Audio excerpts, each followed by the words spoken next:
All right, Kateline, it's time to air some dirty laundry.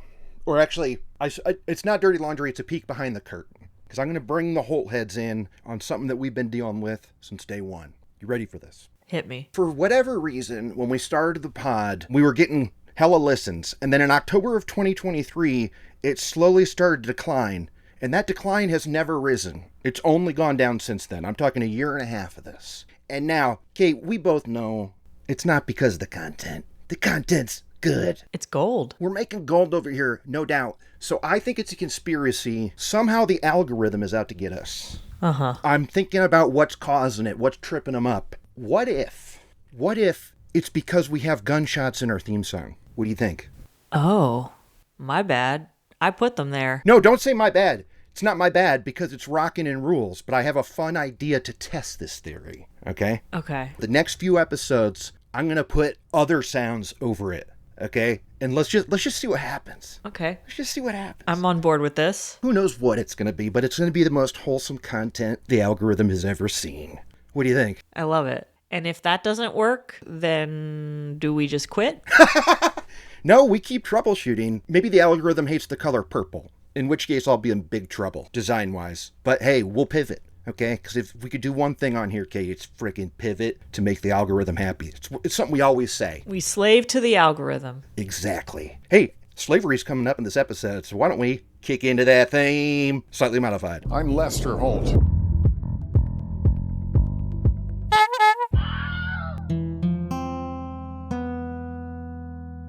What up, Holt heads? Kurt Money here, alongside my co-host, Kateline. And we are here to talk about a mammoth bonkers episode.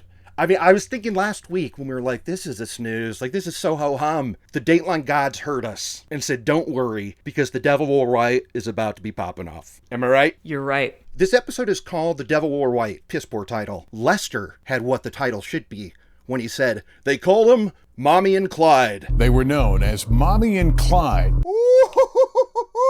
That's good. That's good wordplay right there. And I just wish the Dateline had the balls to call the episode Mommy and Clyde. But anyway, here we go.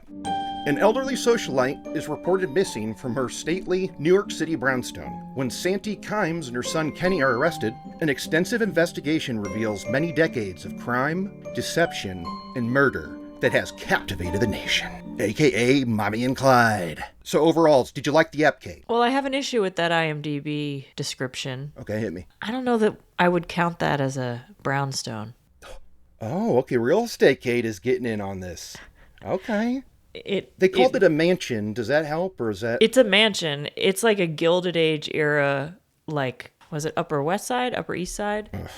It was Millionaire's Row. It's not really a brownstone, and it's not even made of brown stone. A smaller crowd gathered for a dinner party at a mansion on East 65th Street. The hostess was an 82-year-old widow named Irene Silverman. And our story begins July 4th of 1998. Now, we're talking about how she owns this building. She's super loaded. She, grew up being a dancer. Somewhere along the lines, she made enough money where because she was bored, she bought a mansion outright. Her tenants included some A-list celebrities. Do you remember a few of these celebs? Yeah, and, well, one was Lenny Kravitz. Yeah, and Daniel Day-Lewis. And then further down the row, Shaka Khan. Still cool. I mean, I would be hanging out with Shaka Khan every night. I'm sure she did. You know, between those three, you're right. I'd be hanging with her, too. I don't want to hang out with Mr. Method. I've abandoned my child! No. And I don't want to hang out with Rockstar Guy. No. So, Irene Silverman, she has a total 4th of July bash. And they're talking about how the party was rocking and everybody had, patriotic hats or whatever. Flash forward to the next day. Irene Silverman is missing.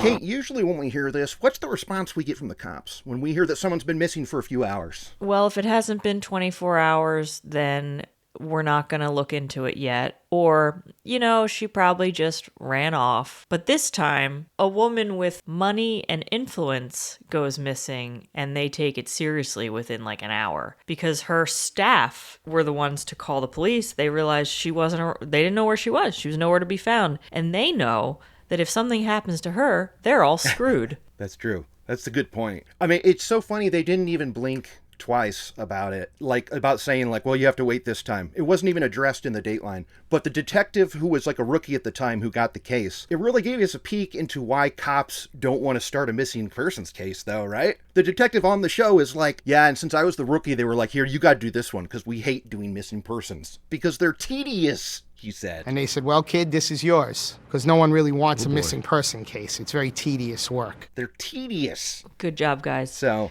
I was laughing because as soon as this started with the very first talking head from one of those cops, we're hit with this super heavy, thick New York accent. Beautiful artwork. And it was yeah. so funny. He's like, listen, like immediately, first line out the gate. Yeah, I mean, honestly, it kind of sounds like 1981 Milwaukee. It does. It sounds a lot like it. But our listeners don't know what that means. That's okay, because that's why I say, listeners, to get that, you got to peep the Patreon. Clip. I get the collar this time. Easy, Tiger. And now we're back. Okay, not only is Irene missing, 2 other people. We got staff members missing and a tenant. Maybe one of those people is the reason for Irene missing, we don't know. But they do find blood outside this brownstone. Diabolical. But they find blood out there, so now things are getting real. They track down the staff member. He had actually fled to Atlanta, it looks like, because he flew to Atlanta the day that Irene goes missing. And even though he had access to her finances and stuff, they're like, no, it wasn't that guy. Let's focus on this tenant. Mm-hmm. Now, what was the vibe about this tenant around the halls of the Silverman Mansion? Well, everyone thought he was a weirdo. He kept to himself. Irene herself even said that she wasn't so sure about him, but she decided to rent him the room anyway. Her friend Janice said Irene regretted that decision right away. He was very secretive. She felt that something was wrong. And then other people noted that there was an older woman that would sometimes stay with him in his room in the same bed. And this guy's in his, he's like in his late 20s. So seeing like this older woman in bed with him was kind of like, well, that's interesting. Well, they're assuming that they're in bed together because this tenant will not let in the maids. We talked to one of them, right? There was a woman in the apartment with him. He had a lady in there that was a little older. That's all they knew. But Irene was so suspicious she was taking notes. Love that. I do too, but if she hadn't been murdered and been right that there were some evil people in there, I'd have been kind of like, hey, Nosy Nancy, keep walking. But in this case, it's like, Irene, good on you, because you were right. She was right. She seems awesome. She sure did. She sure did. They said that she was a lot like Auntie Mame, which is a reference I kind of get. I looked it up. It's a Rosalind Russell musical. Are you familiar with Auntie Mame? Feels like that would be in your wheelhouse. I know, and I love Rosalind Russell because she's in His Girl Friday. Don't worry, I'm on the job. So, I mean, obviously it's a blind spot. I feel like I should peep it tonight. You're going to peep it tonight. Yeah. I'm your Auntie May! Okay, so we find out about this tenant, and not only is a total weirdo, but Irene had had enough and was actually going to evict this guy. So now we're thinking, we got to get our hands on this dude. We mentioned he also would walk against the wall to, avoid security cameras. And she would see his feet underneath the door, listening whenever they were out front or whatever. Oh, very creepy behavior. And this guy's name was Manny Guerin. He didn't have a reference or an ID, but gave her $6,000 in cash up front. And the cops send over a sketch artist. They got this sketch of this guy, and they do a press release. They're throwing it out all over the wire. And someone responds, but it's not a civilian. It's another cop. And he goes, whoa, that's not Manny Guerin. I know that guy's face. That dude is named Kenny Kimes. And I've got him and his mom in jail as we speak. This is the first bomb drop, Kate. Where's your head at? I'm thinking, when in the history of police sketches has this ever happened? Yeah. Where it looks exactly like the person, and within 2 hours, they're like, oh, I know him. We got him. Yeah, and, okay, one, the sketch, I guess, looked like him. I feel like we can't give the sketch guff because it worked. Somebody recognized him as being Kenny Kimes. I did think this sketch looked remarkably like him. But you know what this reminded me of? There was the Bond agent episode, Hibiscus, where that serial killer, they had a sketch out, and then somebody's like, oh, this guy's already arrested for auto theft, which is why Kenny Kimes is in jail right now. Good call. Turns out when we were looking for Victor, he was in custody by Beverly Hills Police Department for auto theft. So this detective from the other side of New York is like, this guy's name is Kenny Kimes. We just arrested him for grand theft auto, along with his mother, Sante Kimes. Sante. And this cop takes pictures to the staff and says, here's Kenny Kimes. Is this who you think Manny is? And the whole staff agrees, absolutely, that's him. Now here's when Dateline does their first rewind, okay? Because now we go all the way back to like the 60s or some shit in Hawaii, okay? And now we're here to get the story on Sante. And this is where we're introduced to Sante's other son, Kent Walker. He's like the one who wasn't involved in all this stuff. And right? It's a little confusing because his name is Kent and the other son's name is Kenny. But Kenny is named after Sante's second husband, Kenneth Sr. So I can understand how that happened because Ken Sr. wanted the kid named after him, even though Kent already existed. But very confusing. However, I really liked Kent. His voice was maybe one of the deepest voices I've heard on this show. So deep that I thought they had actually purposely pitch shifted it down. It sounded fake. It sounded like they were hiding his identity. My mother's entire life's made up. You know, you get that one little germ of truth. She always started out with that kernel. Obviously, they weren't. He was on camera. But it was so low. And he reminded me of, what's his name? Off to the Googs. He reminded me of Frank Langella. Okay. I see it in the cheeks. I see it in the cheeks in the middle face area. The mouth and the voice, too. All right. Well, hey.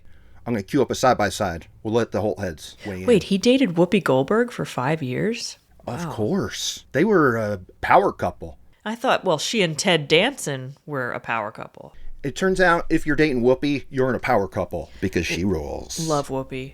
I'd watch Whoopi in anything. Absolutely. Including a movie where she owns the Knicks, co-starring her lover, Frank Langella.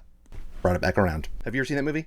What's it called? I think it's called Ed. Eddie. Not Ed TV, just Ed. Eddie. You know, I think I have seen it. Yeah. That does sound familiar, yeah. When I was a kid in the 90s, I watched everything she was in. I was just talking to another mutual friend of ours. She and I were just talking about how when we were kids, we both rented Made in America like dozens of times. We were obsessed with that movie. Yeah, I mean, that was the day where we go to the video store, you recognize a face. You think the font is colorful enough, this thing's not going to be too sad. You rent that, right? That was always the case. It's like, well, they're on the cover of the box. I got to see it. Also, if there was like a sexy lady on it, it's like, well, that's getting rented. Yeah, who knows? Maybe there might be some nudity. Obviously, Who Framed Roger Rabbit is one of my favorite movies of all time. Cool. And I think it's because of Jessica Rabbit. I think 4-year-old me was like fully lezzing out to this cartoon lady. Okay, Jessica Rabbit's a babe, but guess what? She's number 2 for me in that cast. Oh, you like, what's her name? Number 1, Joanna Cassidy. I got a big old thing for Joanna Cassidy. She's a babe. Great voice. Absolutely. Tomorrow's Friday, Eddie. You know what happens here on Friday? Oh, so good. She was in a sitcom called Buffalo Bill that only lasted 1 season. That's a sidetrack. In an episode that should not have any sidetracks, because we're here to learn about growing up with Kent Walker, son of Sante Kimes. He, from the jump, grew up as like a theft apprentice. She was training him from an early age to help her pull off schemes. Petty theft or fitting in windows, crawling into places to snag stuff, or create a distraction so Sante could, I don't know, do something shady, forge a check, whatever. Well, as long as it was shady, Sante was in. And somehow Sante got away with it. Again and again. So Kent was telling Keith about how charismatic his mom was. And one of the examples that he had, which I loved for a multitude of reasons, was they were at the Cock and Bull in Hollywood. Which, remember, Keith was like, I remember it well. Wouldn't you love to be at the Cock and Bull in Hollywood partying with Keith Morrison in like the 70s? When did that close? I think in the 90s or maybe it made it to the 2000s. It is now a Jaguar dealership. So the building exists and it has a plaque on it. But it hasn't been the Cock and Bull for decades. That's depressing. I think. Yeah. Sounded fun. So they're in there at the bar and somebody comes up to Sante and says, hey, can I have your autograph? And without missing a beat, Sante takes the paper and signs her name, Elizabeth Taylor. Now, Keith made a point of saying, and her son too, Kent, that she looked exactly like Elizabeth Taylor. And hold heads, I'm here to tell you what? That this is not correct. This woman did not look like Elizabeth Taylor. She sure did. She had super, super tall, like over a foot tall hair, like Marge Simpson style, and it was black. And I guess there was like one period in the 80s when Elizabeth Taylor did that too. I mean, she always had big black hair, but this was clearly not even a look that she would ever do. This was so bad. This woman was not hot. No. And everyone talked in this episode about how beautiful and charismatic she was. And I'm like, y'all, this woman she's got makeup plastered all over her face. She looks like a clown. She's not pretty. And her eyes are not violet like Elizabeth Taylor's. They're black. Yeah. Actually, someone else in this talks about how black they are. Yeah. Her eyes were black, like her pupils, they were piercing. When she looked at you, she could look into your soul. Keith definitely was going along with that she was hot, but I feel like Kent, the son, as soon as he said Elizabeth Taylor, that she looked like him, he was like, okay, I got to qualify this. Sometimes she did. Sometimes she looked like him. Because, like you're saying, it's not even close. No. But this is another thing, Kate, where I'm sitting here going, we've taken the internet for granted. Because when I was in LA, I'd go to the ArcLight. You see someone famous. You're not really seeing like a Jim Carrey there. It's somebody on a TV show, and you're like, who is that person? Quick Google, and you could go, is that person?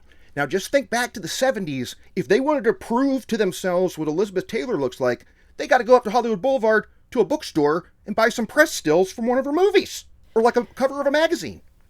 Maybe. However, she was known for those eyes. It was her whole thing.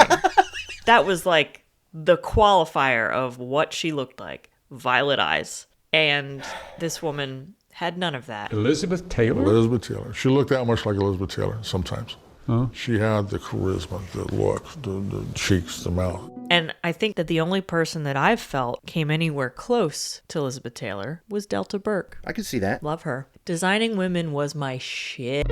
Why are you police people hanging around here harassing us? Were all the donut shops closed or something? But they grew up really poor, and Kent was saying that in their fridge they would have peanut butter, cheese, and tortillas. Kate, are they putting all three of those together? They might. I do recall, remember the Turpin family? Keep talking. That creepy family where they had all those kids and they kept them locked in the house for like 18 years. Okay. Those kids said that a lot of times the only food they were allowed to eat was tortillas, peanut butter, and cheese. Wow. Okay. I mean, I guess, cheap and stuff. Maybe they alternate. Some days it's cheese in the tortillas, other days it's peanut butter. Okay, I'm hoping that's what Kent did. But luckily, he didn't have to do that for long because Sante had the most brilliant idea of how to catch a man. And that is to go work for a magazine called Palm Springs Millionaire Magazine. She's like, I want a millionaire. I know. I'll work at a magazine that celebrates him. And was thereby able to interview a man named Keith Kimes, a millionaire 20 times over. Sante turned on her charm, and Kenneth was smitten. This is maybe the only good idea she ever had. She's ever had. Yeah. Because this worked like gangbusters. She got herself a millionaire, like immediately. Yeah. It sounded like first week there, she found herself a man.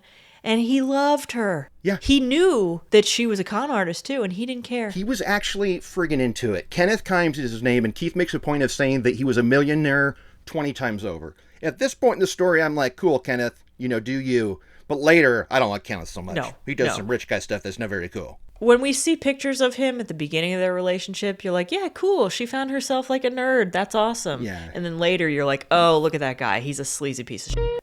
Yeah, agreed. But in this moment, he's kind of surprised me because, as Kent says, Kenneth liked... Because also, they're super rich. They got 5 houses. It's embarrassing how rich they are. It was almost embarrassing. Sante is still out there robbing.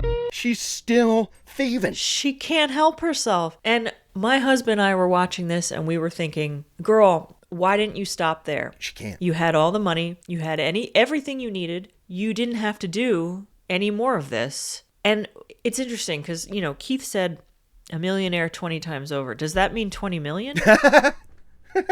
Well, I mean, they kind of reached the end of the rainbow money-wise, so maybe it was 20 mil. Like they drain it. But now, that's what I mean. Like, they do drain it eventually, but yeah. Now, if you had 5 houses, it feels like you would need way more than that. Also, all of their houses were oceanfront property, wherever the house was. In Hawaii, Vegas, Bahamas. Why do you need a house in the Bahamas if you have an oceanfront house, multiple oceanfront houses in Hawaii? What do you need the Bahamas for? Great question. Did Sante Kimes change her ways, renounce her compulsion to lie and steal? Oh no, not at all. And her compliant husband, Ken Sr., seemed to love it. So Kenneth was into it because, one, he didn't have to buy her car because she was busy stealing them. But also, he liked the feeling of getting away with it. And this is where I differ from old Kenneth, because you can never celebrate getting away with it. You're always almost going to, like, you don't reach the end of the line until you're dead. I don't understand that mentality. It's never over. It's never over. And it will eventually catch up with you. You got to look behind you for the rest of time. Yeah. So her and Kenneth would have scams together. For instance, one was this bicentennial scam. Another thing that could never happen today. I was just going to say that. This is some 1970s bullshit. Yes. Big time. So it's the bicentennial, 1976. They managed to get Kenneth some kind of honorary ambassador position just for the bicentennial. It's meaningless. And they knew this. And Kent talked about this. It was not a real ambassadorship. It was just for show. Yeah. But they somehow used that and used their connections at the United Nations because, rich people just have friends at the United Nations. Have connections. To be fair, I do too. Oh, okay. And they managed to get themselves to this party at the White House for the bicentennial. And there he is in a photo. They're shaking hands with Gerald Ford and his wife. And then later, Ford's like, wait, who is that guy? Yeah. And it comes out that they didn't have an invitation. They just walked in. And we saw this not too long ago with Real Housewives of New York people. You remember this? Like 10 years ago. Oh, yes. Officials are scrambling to figure out how the 2 reality show wannabes got inside Obama's state dinner Tuesday night. They showed up and just got let in, and no one even asked for their ID or to check their name off a list. Apparently, you can just go. Yeah, you just got to act like you own the place, and Sante was excellent at doing that. They eventually get busted for that, but not really busted. The weird stunt was exposed in the Washington Post. Just a hiccup for Sante. They show an article where they talk about it, but it's not like they got in criminal trouble. It was kind of like, you rascals. And so Sante keeps doing her thing, including swiping mink coats when she's wearing a mink coat. Now this was super smooth. She throws hers over another chair that has one on it, picks it up, takes 2 with her. She gets busted and charged. How did she wiggle out of this, Kate? Keep in mind it's 1980, so loosey-goose time. Didn't she try to say she had confused it with hers, or she was just trying to... No, she just didn't show up for the trial. Oh, right. Yeah, she just straight up didn't show up. She didn't show, which is so interesting because people knew who she was and where she lived, and she was kind of a public figure in that they were wealthy and very involved in social circles. Yeah. So it's not like she was on the run. You don't show up for your trial. Don't you have a bench warrant put out? In that state, right? I think it comes down to the states aren't connected yet. That must be the turning point for that, where it's not as easy anymore. But unless that state contacts other states and says, do you have this person? I mean, maybe. I that's the only thing I can believe, because she just straight up walked away. They go back to their house in Hawaii, and they burn one of them down for the insurance money. Burned it to the ground to collect the insurance money. But she was much too clever to actually do it herself. Now, I tell you, put that in the bank, because that's going to come back later, okay? But they burn a house down right here. And real quick, one of the people that Keith talks to is Rhonda Martin, who was Kent's girlfriend in high school. Now, she was loving it, and then there was this one time where it got weird because the doorbell rang, and she wanted to answer it, and then Sante flew over the counter. Do you remember this? Yep. Grabbed her around the collar, got real close to her, and she said, we have 2 rules in this house. 1, we don't answer the phone. 2, we do not answer the door. Yeah. And Rhonda's like, okay. Got it. I mean, I was this close to her face. It was so close. I could feel her breath. I mean, I think if I were Rhonda in that moment, I would have laughed and been like, yeah, same. Yeah. Because I don't answer the phone when I don't know the number. And if someone rings my door, I don't answer it. Yeah. When people knock on my door now, or the last 20 years, it's been like, who the is here right now? Exactly. Who is here, right? Exactly. So Rhonda, her days are numbered around the old Kimes estate, and that's when Kent gets busted stealing, of all things, a surfboard. Okay. And his mom, instead of punishing him like any other mother would do, she takes him back to the scene of the crime and tells him how he should have done it differently so that he wouldn't have gotten caught. I mean, this is straight up movie shit. Like, this is insane. And I want to know what her pro tips were, because I would be, hey, steal a shirt or something, bro. A surfboard is kind of conspicuous. Not something gigantic. Like when Kent was 12 and still his mother's little helper. And one day, on his own, he stole a surfboard and got busted. I thought I was going to go to jail. So Rhonda is like, hey, man, like, I love you, but why are you stealing things? You don't want to get caught up in that life. And he's like, you know what? You're right. I don't want to do that. So he tells his mom, like, you know what? I think I'm done. And Rhonda supports that. And Sante's like, I'm sorry. What? Sante's reaction to this is, one, to call Rhonda's mom and say, don't you ever let your daughter over here ever again. And then we hear from Rhonda. This was wild. She goes, I got a call from Hawaii 5-0, which I didn't realize that's what they called the cops. I thought that was just the name of the show. With chicken or egg, Kate? Was that what the show was named after, or the other way around? The show was definitely named after that. That had to have been an existing Hawaii thing. Yeah. A lieutenant from Hawaii 5-0 showed up at my house and knocked on the door. All right, so Rhonda's mom gets a call from Sante Kurt. Okay. Rhonda's mom gets a call from Sante that says, don't let your daughter over here. Now, just to make sure that doesn't happen, Sante does another thing. And this is when the Hawaii 5-0 call up Rhonda and say, bad news, Sante's got a hit out on you. So, like, keep your head down. Literally, they say, keep your head out of the windows. And while we were watching this, my husband was like, well, wait a minute. Why is she not arrested then? If they know this. Well, I mean, but you know that they could only get her arrested if they had it on tape or something, right? Like, we've seen this before. I feel like now is when they go, okay, so now you got it. We'll wire you up and you go ask her about it. That lieutenant told me, don't stick your head up. Because if you contact him, she'll find you, and she will kill you. This is when things start to go downhill. Kent is out of there. He leaves his little brother Kenny behind. He joins the army. Okay.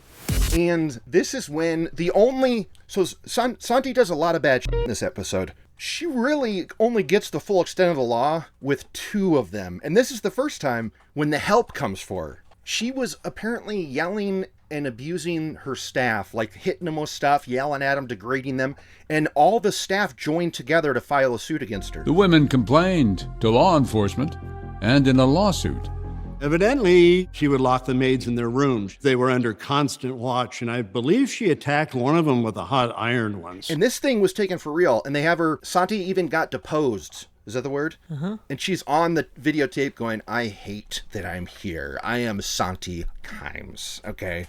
I'm very unhappy with having to give any testimony to you.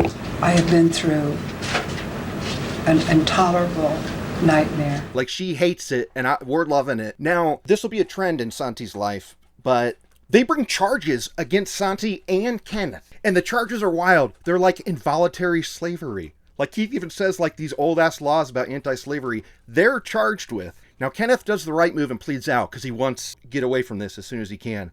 Not Sante. She goes to trial, fights it, loses, gets 3 years in jail. That's pretty crazy, right? The staff must have been so stoked when that happened. They must have been. But she got out of jail and everything went back to exactly the way it was. Right back. 3 years, because Kent came home to care for his little brother, and then when mom came home, right back to normal. We're stealing shit. We're living life on the edge. We're burning houses for insurance money. Like, it was all still happening. Kenneth just waited for her. He didn't move on or anything. It was just business as usual. And we see home video footage of it too, because by this point, Kent has like gone off and started his own family. Yep. And Grandma Sante is there holding his kid. And you would never know that she had just done hard time. That's true. They're just hanging out in their palatial estate in Hawaii, like everything's fine. Yeah, and you hear Kent on the camera going like, thanks for this. This was great, fam. Love you, boo. Like, it was... Last day here. Been a great vacation. Thanks for everything, guys. It was really funny because it was clearly like, this guy has young kids. He's like, okay, I know my mom is nuts, but she does have a palatial estate in Hawaii. Like, I must take kids to this, right? Like, I feel like she could be evil incarnate and he'd still take her up on it because it's too perfect. I think as long as she wasn't trying to get his kids to steal stuff for her, he was fine with it. Yeah, the second that happened, then he would say, okay, wait a minute, back in the station wagon. But it does all come crashing down, and that's when old Kenneth Sr. bites it. Kent gets a call from his mom, and she's like, they wouldn't save him. His mother was telling him that Ken Sr., his stepfather, had died.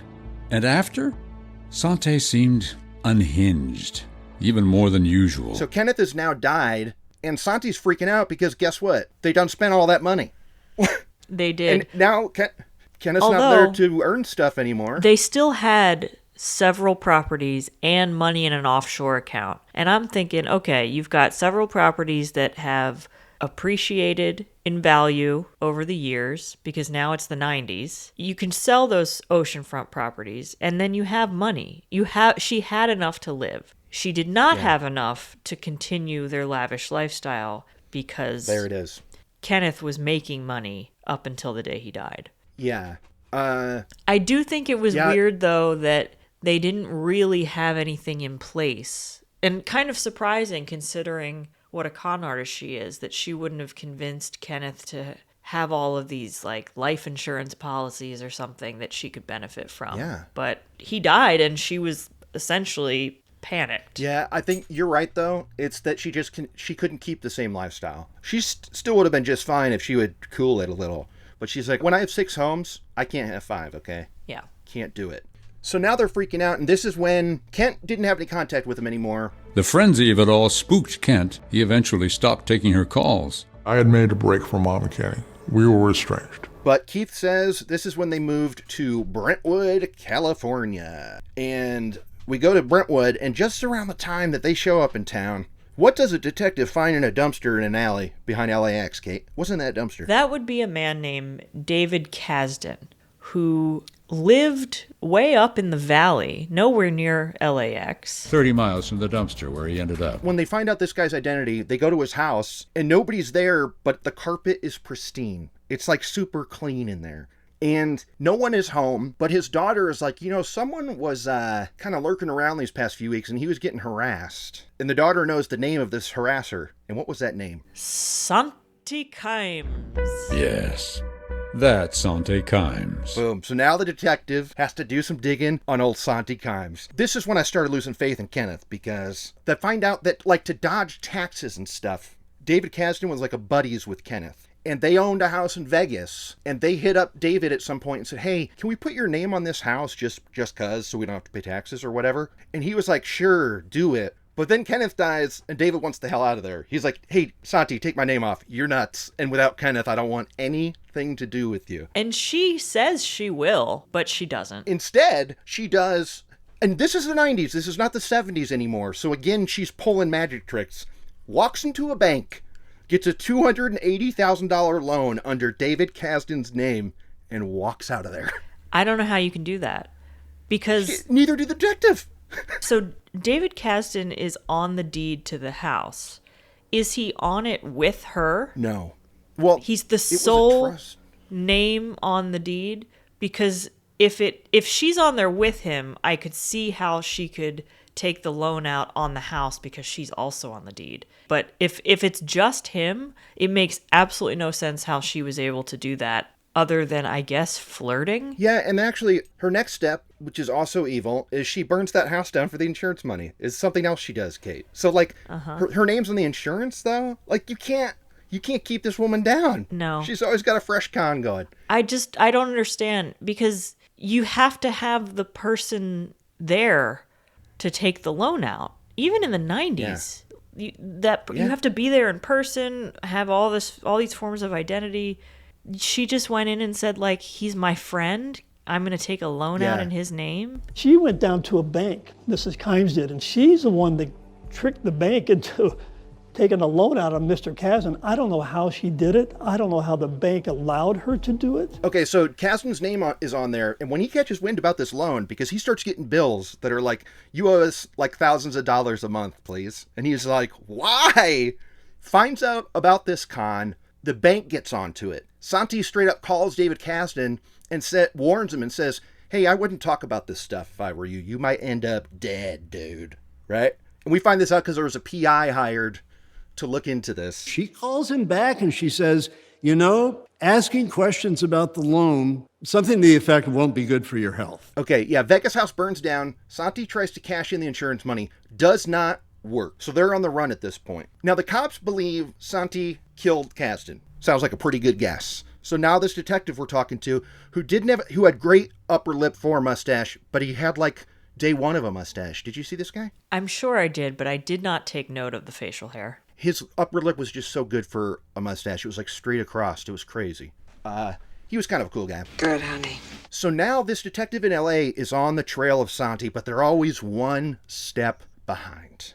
Okay? They find out that the Kimes, Sante and Kenny Jr., have fled to Utah. So now he's chasing them down, and he finds out that they found a dealership in Utah, traded in their town car, because they said, I love that Keith is like, Sante only rode in town cars. Like, she was a big town car gal. They had left L.A. in Sante's preferred mode of transport, a Lincoln town car. Well, hey, Car Kate, weigh in here. What do you think of a town car? This, to me, was a sign that she was trashy. Really? Because back in the day, a Cadillac or a Lincoln town car was what, like, trashy people thought rich people drove.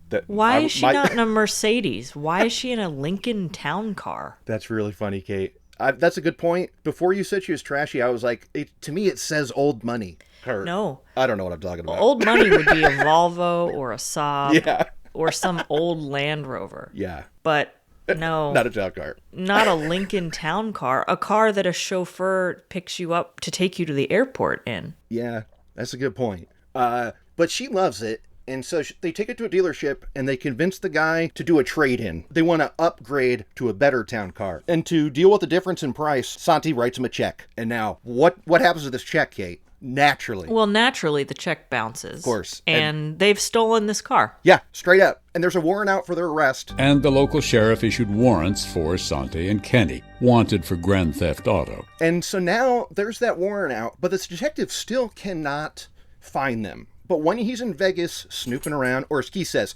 sleuthing around. And then, sleuthing paid off. He finds a guy who did odd jobs for the Kimes. And he says, listen, if Sante calls you up again, do me a fave, record it and tell me what's up with her. And he's like, okay, sure, I guess I will. Time passes. This guy, Stan Patterson, is the handyman. And so Stan calls up the cops and says, okay, Sante just called me. She's offered me a job. They live in New York City and they want me to manage a building that they just found. Or like they now own a building and they want me to run it for them, right? This is, right in their lap. And so the cops are like, ooh, okay, so now here's what you got to do, Stan. You got to go to New York and we're going to do a sting op. We're going to catch them when they come meet you at the Hilton lobby or whatever. Okay, so this sting. Do you remember Keith when he finds out how long the sting was? It was 8 hours, right? Like they're waiting at this Hilton for Stan. And Stan, by the way, they told him to come with a gun. And he's not the cops. Sante told him to bring a gun. Okay, so the cops all set for this sting. They wait 8 hours and they're about to pack it in. Well, we waited about 8 hours. Good Lord. And then they hear this screeching voice of Sante ring through the lobby. She has arrived. But no Kenny yet, so they still wait a minute. Stan grabs a drink with Sante in the lobby. And then Kenny shows up, and this is when the arrest happens. And old Kenny puts up a fight, doesn't he? They find like brass knuckles on him. He's got like a knife. Do you remember what happened when they did catch him? How did Kenny react? I don't remember. He pissed himself. He literally pissed himself. He peed his pants. Yeah. As we were struggling with him, he urinated in his pants, wet his pants. Now, was that out of fear, or was that like, you cops, do my laundry? Like, No. Which one was it, you think? That's out of fear. He had some serious Arrested Development going on because, as Kent said, Kenny never had a chance. He had been groomed by his mother from the time he was an infant. and he was not really a whole full-formed person. So I'm sure he was scared and just pissed himself. So they arrest him and throw him in jail, and it's the next day when that sketch hits the news of Manny Guerin, and that's when this cop who was on the sting is like, no, that guy's name is Kenny Kimes, his mom is Sante, and I've got him arrested. And here's what's even better news, other cops. On Sante's person, she had the passport that belonged to one Irene Silverman. I'm your Auntie May. Ding, ding, ding. Yep. Now we got it connected. Now the parties are connected. But they want more. And so that's when they get their hands on that friggin' town car. And now this thing's a friggin' gold mine. Do you remember this moment? They find the town car that... Oh, also, wait. They were late for 8 hours because they said there was traffic in Jersey. We'll find out later. It wasn't. They were doing body disposal. They were dumping a body.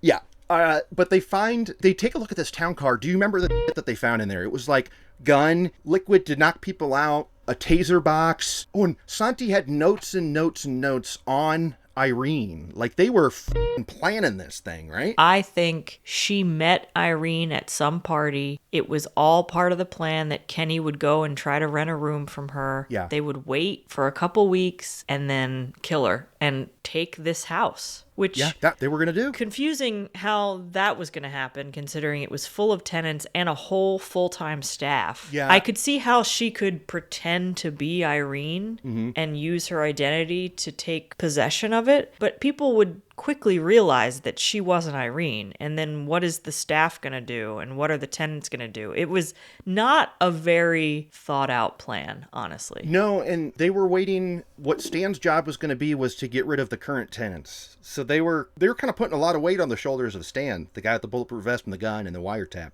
Now, did they want him to kill all of the tenants, or did they want him to just kind of scare them so that they would leave? I think just intimidate them out of there. Right? Maybe that's what the gun was for. They're like, it doesn't have to be loaded if you want to be a little baby about it. Right. But just go knock on the door with a gun and say, keep walking, people. Get out of here. Get out of here. I don't think it would have worked. No.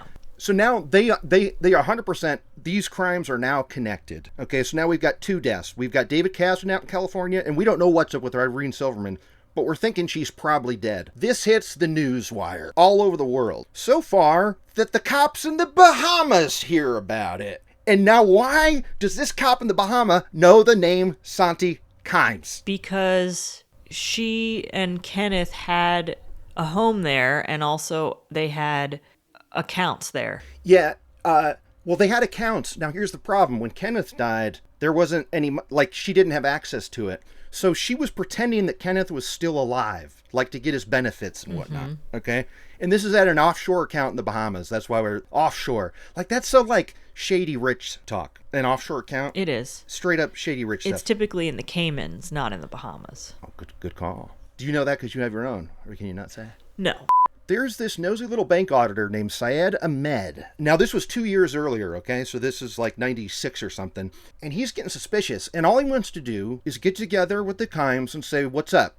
Kenneth, are we good? Are you alive? Is this a legal thing that we're doing? So they get together for a dinner. And they party. And they talk to Sante and Kenny and Ahmed. They all sit together and toast a glass. But then the next day, reported missing. Syed Ahmed. Nowhere to be found. Doesn't come back to work. And the Kimes are also gone.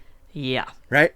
He's another one of their victims. This is now a third dead body. Okay? That they had successfully avoided capture for 2 years. Right? And guess what? 3 dead bodies. And we're not done. No. That's what's nuts. I mean, she's a full-on serial killer technically, but I don't think she fits the other things, but she's got more bodies coming. But was it Kenny who actually did the murdering? Yeah, I guess she would be in the Charles Manson role. She was the one pulling the strings. She was the puppeteer. You're right. Okay, so now there's 3 murders, and this is when it gets weird and we start talking incest. Because Sante and Kenny do an interview on 60 Minutes. Tell us about this interview, Kate. And I want to know what you think. Are they knocking boots? Familial boots. This interview raised a lot of eyebrows then and now. Yeah. They are sitting very, very close together and holding hands. There they were, mother and son, accused murderers, looking a little too intimate. I was married to a wonderful man. He was a big old Irishman. Kenny looks a lot like him. And you can we got see a close-up of that. they cut to the hands and a little close-up, and her thumb is like rubbing his hand. Now, yeah, it's moving. It's moving. I want this so badly to be incestuous, right? Because it's so rare that we see it between a mother and a son. Yeah. That when I do see it, I just find it so salacious and fascinating. That's true. I honestly don't know if that was happening, and Kent also was skeptical that was happening. The whole incest thing, it was weird. Yeah, I mean, and it's catnip, you know. I don't believe it. It's not because I don't want to believe it. I know it didn't happen. What we do know, though, like we mentioned earlier, is that Kenny Jr. was manipulated by his mother from a very early age. He didn't know anything else. I think they were just insanely close in a gross way, but maybe not sexual. Yeah, I don't think it was sexual. I think it, like, even Sante's fan club, this lady that was a PI at the time, we talked to her. She's got nothing but good things to say about Sante. She says maybe it's emotional incest. But maybe there is such a thing as an emotional incest. Now, this all started because someone in Florida that, like, worked with them somehow said that they walked into a hotel room and they were in the bed together naked. Now, I'm calling bullshit on this. They were probably in bed in what they sleep in. Right. And they were sharing the bed because they're too close and they're on the run. They're not getting two beds. They're not worried about it. Right. I think that's what was going on there.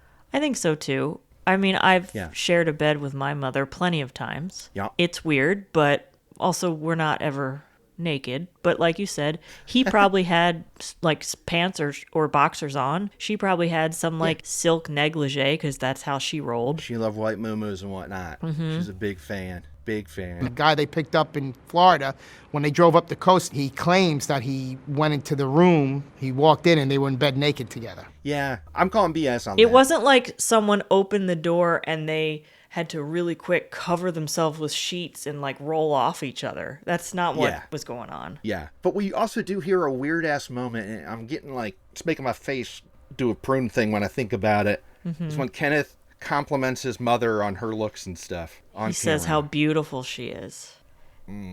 She's not beautiful. She's not beautiful. She looks crazy. That's your beef? Kenny, you're wrong. He's a liar. He's lying. And there was the gushing about how beautiful his mother was. I think she's a beautiful person, spiritually and intellectually and physically. What was going on here exactly? So they go to trial, and Kenny and Sante are offered deals, just like with the slavery charges. And Sante follows suit and says, you know what, just like then, I'm going to court. I'm not guilty, damn it. I want you guys to put me in jail. So they got to have a trial for Sante, and freaking Kenny's up there on the stand spilling the deets, right? Yeah. Just rang out in the courtroom over and over and over again. Guilty, guilty, guilty, guilty. He gets sent to a prison upstate. And now, Holtheads, we're nearing the end of this Dateline, and we're thinking, boy, I got to catch my breath. Certainly nothing else nuts is going to go down. And then something happens that you only imagine happens. Kate, do you want to talk about this? We had a lady go to interview her for Court TV. Take it away. This is like the height of Court TV. She gets this exclusive interview with Kenny. She goes to the prison, meets him in one of these visitation rooms. She's got a whole camera crew with her. And we see it. We see clips of this interview. And are you saying, though, that Mrs. Silverman was aware that you were sharing the apartment with your mother? Absolutely. He's being a little sweaty. He's being a little dodgy and uncomfortable. And several times he asks if he can go to the bathroom. Could we take a break in maybe 5 or 10 minutes? So he leaves a few times. And when he comes back the second or third time, this interviewer can tell something is not quite right. Yeah, and she's got like a Snickers bar for him or something. He says, can I get something to eat? So she goes over to the vending machine and gets him a Snickers. Yeah. And as she's handing it to him, he takes her hostage. He has a pen, which we see in the footage of the interview. He's flipping this pen around. Yeah. He holds the pen to her throat and takes her hostage, even though they are not alone in this room. No. But they have to bring in like a hostage negotiator to get him to let her go. And it's actually this interviewer that kind of saves her own hide. She talks to him about religion and asks, should we pray? And that kind of distracts him a little bit. Right. And they're able to take him down. That loosens him up a little bit. That's the first step to it. But then the hostage negotiator says, hey, Kenny, I want to help you out. So here, dude, real quick, here's my business card. Just take this so you can call me later at your convenience. And that's when they jump him, because Kenny's dumbass took the card. He took the pen away from her neck to take the card, and they just pounced on her. Idiot! Kenny is dangerously stupid. Do you remember what he wanted in this negotiation? He wanted to be extradited to Canada. For what? I don't know. I don't think he knows what extradition is. No. That doesn't mean you get to be free in another country. Yeah. That means you need to go back and face charges somewhere. And he said, my mom's coming with me because she's an elderly woman and she can't survive in prison. She'd still be in prison in Canada, dude, if this could happen. It made no sense. He clearly he's a dumb. Did not understand how the world worked because he was never really in the world. It's true.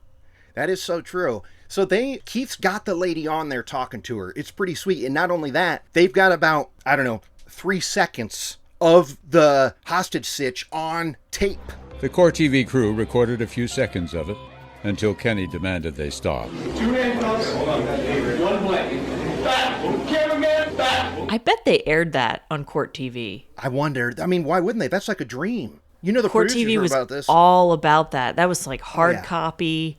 Yeah. I got to look on YouTube for that to see if it's there. Okay, so that settles, but now they got to go out to California for those murders.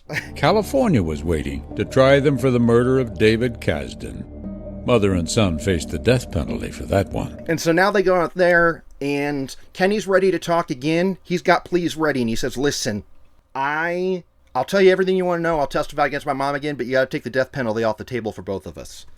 And it's like, they say yes to it immediately. And guess what? Sante's not taking a plea. She goes to trial in 2004. She's fighting this because she's innocent, damn it. She maintains this, that she's innocent till the end. And it's during this trial, I think, this is what I was confused about, is Kenny describes how all the murders went down, right? Mm-hmm. Like Irene, Sante came in and was talking to her in bed, turned the TV on loud, and then Kenneth choked her out in the bathtub. And he's like, I don't know how long to do it. And I want to say it's like 4.5 minutes, dude. You don't have the strength. Mm-hmm. So he's in there going, ah! That's how she dies. They dump her body in a trash can in Hoboken. Hoboken. And so that was the traffic jam that they were at for 8 hours, was disposing of that body. And then he keeps talking about how he killed Kasdan. He shot him because he knocked on the front door because Kasdan knew Kenny was like, come on in, Ken. He offered him a Coke or something. So that's when he shoots him. And I assume they replaced the carpet, hence the pristine carpet. Mm-hmm. And they're on their way home to see Mom. Kenny stopped and bought a $100 bouquet of flowers to give to her to celebrate the job accomplished. And then we even hear the details of the murder of Syed. And this is sad as hell. Before they go to the dinner with him, they fill the tub because they know what tonight's all about. They slip him a Mickey. Mm-hmm. When he gets too wasted, they bring him back to the room, drown his ass. But Kenny noted that he was much harder to kill. Yeah, he did. He was he was a lot stronger than I thought he would be. I really wish Kenny had lost that fight and Syed was here telling us the scoop. Okay, now again, you think, well, we gotta be done now. Nope. 4th murder time! Because we talk about friggin' Elmer. Now remember, way back at the beginning, when we heard about this guy who set a fire to one of their properties for the insurance money. But she was much too clever to actually do it herself. Okay, turns out that at the time, the FBI or whoever was onto him. They knew what Sante was up to. They were kind of sniffing around going, these two, we gotta bust them. So they talked to Elmer and they're like, you gotta roll over on these people, or you're going down. So now they've got a CI on their hands. But Sante and Kenneth, this is back when Kenneth is still alive, they catch wind of this. And what's their reaction? What do they do with Elmer when they find out that he's flipped? They kill him. They fucking take him on a vacation to Costa Rica and Elmer doesn't come back. Nope. Oh, he went off one day, walked down the beach. We didn't see him again. And the poor guy, Elmer's son is talking to Keith, and he was like, they wouldn't even, it's not an open case. They don't care. The DA or whoever said, what do you care? We got him for 3 other murders. And Elmer's like, well, it would be kind of cool if my dad had some justification. Or Keith had a great way to word it, where he was like, at least his name would be known. Elmer Holmgren's name would have been there as somebody whose death had been accounted for. So this is the 4th murder. I mean, actually, oh my God, I'm sorry, I was about to wrap it up. We can't, because old Keith goes to talk to Kenneth. So this is why this episode happened, because in August of 2023, Sante Kimes dies in 2014. She dies, her heart gives up or something. Flash forward to 2023, Kenny is ready to sit down with Keith. This is the first interview since he tried to take somebody hostage and go to Canada, okay? This is the first one since then. How does this go? I mean, this is another disaster, IMO. Unfortunately, this is just audio. He can't be there in person. It's just Keith talking to him on speakerphone with a jailhouse pic of Kenny, who looks wildly different. Thank you. That's why he doesn't look a damn thing like himself when he was younger. No, not at all. It looks like he had face surgery or something. It didn't look like him. I mean, I understand that it was him. It's not like I don't believe it, but right. Jail has been rough for him. Absolutely. So this interview is definitely a disaster. Keith can't really get anything useful out of it. He does a similar thing that he did in the court TV interview, where he has to start and stop it a lot and take breaks. And then we hear it. We hear that. And we also very quickly realized that the only reason he wanted to do this interview was to pull another con. And it's okay. And this time he can't even, it's not going to work because he doesn't have his mom pulling the strings. This is all his harebrained idea. He doesn't want to talk about anything else other than how he wants to raise money for the children. It's very vague. It's very vague. And it's just a way for him to do what's right. It's his redemption arc. He's done a lot of soul searching in prison, and he thinks the way that he can be the change that the world needs is if he raises millions for the children. And Keith sees right through this. Clearly, Kenny wants Dateline to give him millions for some bogus charity. And it's not happening. And Keith doesn't even let him kind of go down that road. He's like, yeah. But about your mother. Wait, hang on. Before Keith asked about the mom, specifically what Kenny called this was tangible contrition. He came in there with he had buzzwords for Keith. Engage in what I would call tangible contrition. And now Keith was open to continue to discuss it, but dumb Kenny literally didn't have the next step to his plan. Now I wrote down what it was his plan was, because it was absurd on 4 different levels. Ready? He goes, if I could raise $1 million, okay, and then you could let me be military trained in here on film, and it'll help the kids.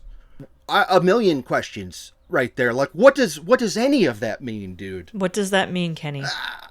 You would undergo military training while still incarcerated, but they would bring cameras in here to film you doing it. On film, too, BT-dubs. Film, not video. Hilarious. Or no way video. Gotta be on film. Just film. And then could I do basic military training on film while in custody? The kids would benefit how? And why do you need millions? How does military training, is it because the kids got the $1 million? So is he like, hey, cops, look the other way, but send military in here to train me as a prisoner? Is that, I think that's what he's suggesting. I don't get it. I mean, he's clearly not well. No, and Keith tries, now is when Keith is like, all right, well, let's talk about your mom. And this is when he says, hey, Keith, can we just take a 5 to 10 minute break? Yeah, there was no, they cut off Can all. Could we take a little break real quick? Yeah. I'm quoting myself from 20 years ago when I said this to Court TV. Mm-hmm. He same move. Same freaking move. Can we take a break in maybe 5 or 10 minutes? And he eventually gets back on the phone, but it doesn't really last. He kind of just, it ends. He wants to talk about his contrition again. Because all Keith asked is, hey, did Sante have any regrets? Or did she go to the end of the line as Sante? Did she not have no regrets? And he can't even answer that question. No, he's like, I just want to talk about the children. Yeah. It's very, that's literally what he says. It's very weird. It's very weird and kind of pointless. And then Kent is like, yeah, I don't really visit Kenny that often. No. We're cordial, but it's clear that his life is something completely different. And you can tell even by the way he's dressed. He's dressed like a very, how do I put it? Successful, I guess, businessman who doesn't do cons and crimes, and he has a very level head on him, and he's choosing to separate himself from all of this drama. Yeah. Oh, and you know what? We got to give him a shout out. He's the one that convinced Kenny to talk, to squeal. Because he was like, don't make me tell my kids that their uncle is a whatever. Like, so we got to give him credit there. Right? I also thought it was kind of sad when we were talking to his high school girlfriend, and she was like, Kent thinks that I just stopped talking to him and left because I didn't like him anymore. Yeah. But I loved him, and I was being threatened by his mother, and he has no idea. And I was like, well, I hope you can tell him now or reconnect, or at least he's going to see this and be like, oh, that's nice to know. I mean, I could have used, like, you know how they love to wrap up stuff in these docs? Sometimes the last 5 minutes of a doc are kind of snooze fest because it's just people hugging. Hey, bring those two together real quick. Let's do a meet and greet on the beach in Hawaii. Exactly. And I mean, I get it. They both have families of their own now, and it was young childhood love. But she was getting choked up. She was crying about it. Yeah. I thought that too. I was like, man, I hope Kent's cool with it. Because he literally would, like, that's when he left and joined the Army and stuff. Mm-hmm. So it was straight up. Speaking of Army, it's about time to go to those lists. Now, I say about time, Kate. Because one quick thing, I'm sorry. I got to introduce a new seg. Now, it's about the B-roll, okay? But it's not a B-roll you busted. It's not a BYB. It's a BYC. Do you know what the C stands for? B-roll you crazy. B-roll you crushing. This is one Dateline actually does some good B-roll. And I got to give him a mad shout out for this episode because we didn't say it, but like Kent sat down with Keith 20 years ago and stuff. This episode had a ton of old video, 4x3 video. And I think to mix it up a little bit so it wasn't just them zooming in on poor quality SD, is I think they were actually shooting playback of this stuff in like their control room. Like we see, like usually I can tell when stuff is just comped in. You can tell real easy. But this had like that what not moire, but had like that stuff that happens when you're recording the screen. Like if it wasn't real, they fooled the hell out of me. And I thought it looked great, and I hope they do more of it. And that's why I'm here to say BYC, B-roll, you're crushing. All right, Kate, you got anything for your list? All right. Kate's unnamed list. Well, we've got the military connection. We've got Kent, who went off to the military, and Kenny, who wanted to be trained by the military. God, you're right. Oh, you're 100%. You're right. And there was a Florida connection briefly. Yeah. Because that's where they slept in the same bed. But I was waiting. Right? I didn't make that up. For them to say that one of their vacation homes was in Florida, but it wasn't. But they seem like the type where it would be like, yeah, Hawaii, Vegas, Bahamas, obviously like Miami, right? But no. Yeah, that is weird. But Florida's definitely on there, though. Mm-hmm. I heard it once. I wonder if they did. They had to have had a place in Florida. They had to have, right? Like they got to have a house out on the East Coast. They had to have, especially because Florida's so cheap. Back then, they could have gotten more bang for their buck. Yeah. But and Sante would have ruled the roost down there, just being Sante all over the place. Like Palm Beach, totally. Yeah. But I only remember hearing a mention of Florida once. Okay. And we do have a car, that Lincoln Town Car. Yeah, classy. Mm-hmm. That's right. That's true. It played a huge part in this. It was their getaway vehicle. It's why they ultimately got busted. Yeah. Right? And it was full. I imagine opening that trunk up and seeing all their in there. It's like evil stuff, right? Like it's duct tape and guns and stuff. So stupid. And all of those notebooks where she took meticulous notes and wrote down their crimes. I want to read those notebooks. I want to read Sante describing Irene and her daily activities. Give me that ebook, Kate. Wouldn't you swoop that as an ebook? I'd be on it. I'd let you be on it for me. Good. That's good. Because I would have filled you in. Faux show. I think that's going to do it for my list. Pretty good. 3 things, though.